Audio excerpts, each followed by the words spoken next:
Ito ang aking pangako, pag-ibig na di maglalaho. To be patient, to be kind and to be true, to love and to be loved by you.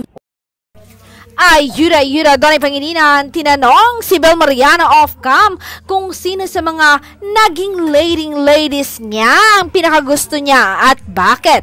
Yung maangas na 6-footer, tiklop sa misis. Say niya, syempre ikaw, kasi ayaw ko na ng sakit ng katawan pero totoo ikaw kasi sa'yo lang ako na in love.